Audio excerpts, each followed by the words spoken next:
Hello everyone, কেমন আছো সবাই? অনেক দিন ধরেই ভাবছিলাম কী বানাবো, তারপর ফেসবুক, ইনস্টা, হোয়াটসঅ্যাপ সব কিছু ঘেটে এই টেক্সচার আর্টটা পেয়েছি। কিন্তু টিস্যু কোথায় পাবো? টিস্যু পেপার নেই তো কী হয়েছে, পেপার তো আছে। তারপর তোমার এক্স যেভাবে তোমার মন ভেঙে চলে গেছিলো সেইভাবে একদম টিস্যুটাকে ছিঁড়ে নিয়ে, আর সেটা আমি আগে থেকেই করে রেখেছি, কারণ টিস্যু পেপারের থেকে পেপারটা যেহেতু অনেকটা বেশি হার্ড হয়, তাই পেপারটা নরম হতে একটু বেশি সময় লাগবে। তারপর তোমার যত ফ্রাস্ট্রেশন আছে এর ওপরে বার করে নিয়ে তারপর তোমার একটু শান্তি হবে।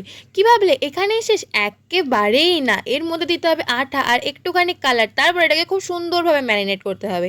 হ্যাঁ হ্যাঁ জানি এটা রান্না না, কিন্তু রান্নাটাও কিন্তু একটা আর্ট, এটা কিন্তু ভুলে যেও না। তারপর নিতে হবে দুটো পিচ বোর্ড, তোমরা একটাই নিও, কারণ আমি জানি একটাতে আমি শিওর কিছু একটা ব্লেন্ডার করব, তার জন্য আমি দুখানা পিচ বোর্ড নিয়ে নিয়েছি। আর দেখো সেটাই হলো, প্রথমটা করতে করতে কারেন্ট চলে গেল, আর সেকেন্ডটা ভাবলাম তোমাদেরকে দেখিয়ে দিই কীভাবে করছি। প্রসেসটা সো স্যাটিসফাইং, কিন্তু যদি টিস্যু পেপার হতো সেটা ভালোই হতো। সবসময় সব কিছুতে এক্সপেরিমেন্ট করা ভালো নয়, এটা করে আজকে আমি বুঝতে পারলাম।